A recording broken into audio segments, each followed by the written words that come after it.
Hi, my name is John Cordisco. I am the director of Cordisco's Chess Center. We're located in Binghamton, New York. That's in upstate New York.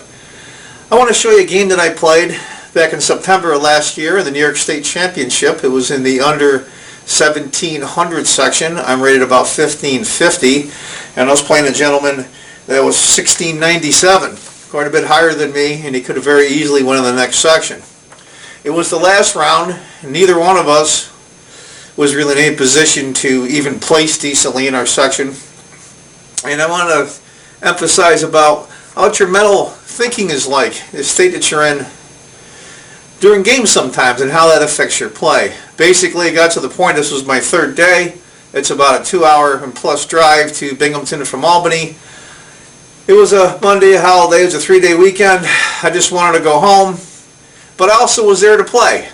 But my mental state, unfortunately, was, all right, play the last game, and whatever works out, just go home. And you can tell that's what happened.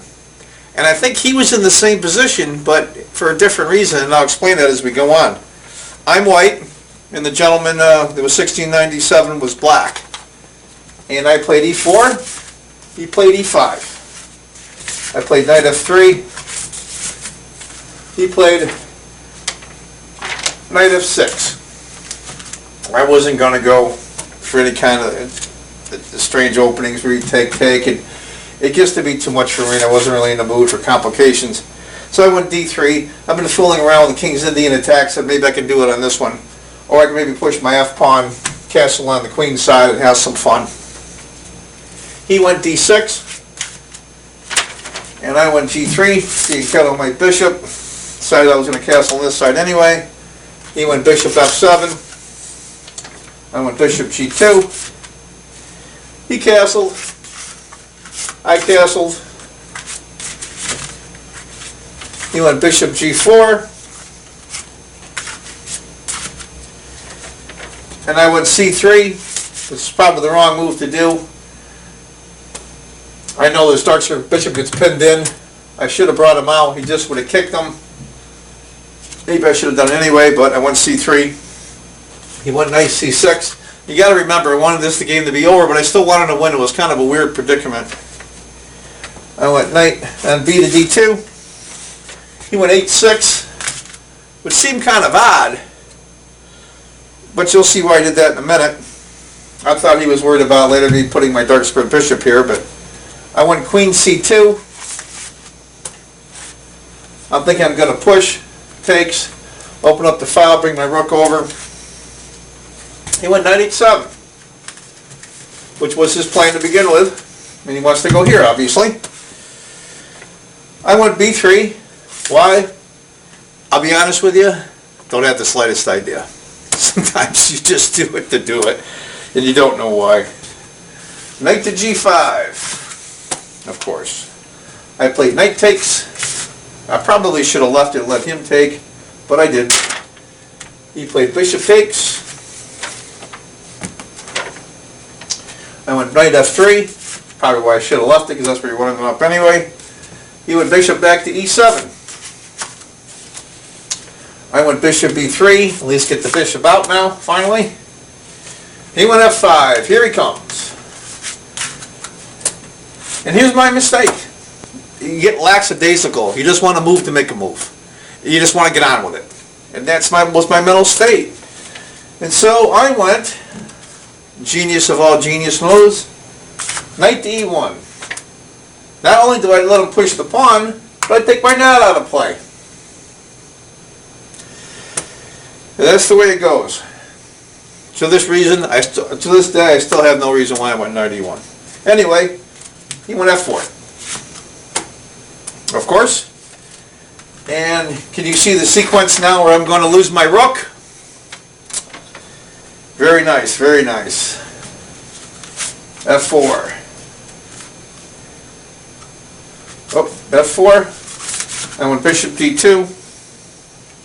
He went f3. I went h1. And of course, bishop h3. He's sitting there now, he's smiling away, thinking, well, you know, maybe I win my last round. It'll be an easy game and I can get home early too. So he let down his guard as well. He was up. You could tell Now he was ready. I'm thinking to myself, oh boy, he's going to go against me now. I took the pawn. He took the bishop, or the rook. I took the bishop. He played queen d7.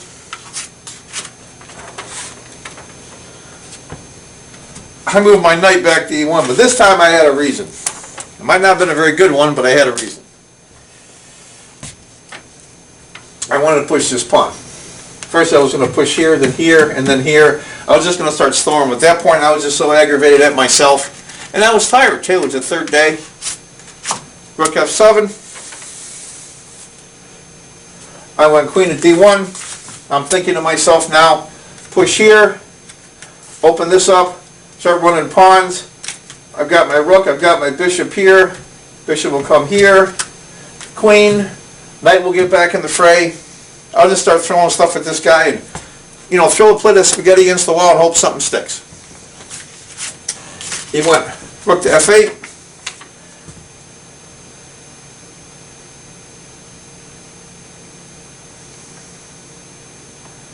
This got me going bishop to e3. I must have missed the move. He went knight to d8. I went d4. Open it up. I'm hoping he's going to take. So I can take, have a nice pawn center. This one comes up and I just start storming. And I just go after him. He takes d. Then I thought to myself after, maybe I'll take with the bishop. It's bearing down on his king side anyway. He plays knight c6, hitting the bishop. I go back to e3. He plays knight e5. I go f4, my pawn storm. He goes knight to g4. I go bishop to c1. Still doesn't matter. I still have him. I can get him here and here. Knight to f6. Excuse me, knight to f6. I get the knight out of here. And then I saw something. He's been playing lots of days ago. Knight moves, knight moves, knight moves. He really hasn't done anything. I think to myself, he's in the position I was mentally a few minutes ago. Maybe he just wants to get on with this too. And I saw a move. Sometimes you don't see the whole board, especially your opponent's pieces. Everywhere. I went e5. You saw what I was looking at. Well, besides attacking the knight. This late squared bishop. And this rook and king. Here it comes. I don't think he saw it. He played d takes e. Then I took the queen. Knight takes the queen. And then I went bishop d5. And I looked up and he was like the air went out of his balloon. And I thought to myself, oh boy, I got a shot now. Let's go after it. He was mad, I think, and gave me a spike check. I moved king up. He moved his king to h8, corner. And this is where all the pieces start coming off. Bishop takes. Rook takes. I went knight to d3, get my knight managed in action. This poor knight's gone back and forth and has been useless. He finally got to play a little bit. He went bishop d6. And you can see this coming. F takes. Rook takes.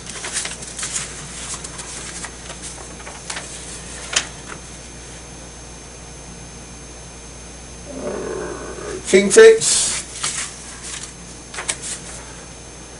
Knight takes. Knight takes. Bishop takes. At this point he offered me a draw, and I put out my hand and just smiled. And he looked at me and shook his head. His next game going to go here. It's perfectly symmetrical. We both have the same color bishop. My king's a little better placed. I thought to myself, I saved the game. It's the mindset. Before I went e5, and I was so mad at myself, I remember I got up and I walked around, took a deep breath, got a drink of soda, got some air, and thought, you know what, John, go back and try it this time. You've been lackadaisical. Now it's time for you to push. And it's funny, usually when I'm down is when I'm the toughest to get because I try harder. So maybe I should play and pull a piece off. But anyway, this is my first video. I hope you enjoyed it. I wanted to say I'd make the video longer, but I can't seem to change the settings on my YouTube account longer than 15 minutes, so this will have to do for now. And as Gary Kasparov once said, if you think chess is just a game and you're not playing it right. And as my buddy Kerry Shirts, the backyard professor, says, I'll see you in the next video. Bye-bye.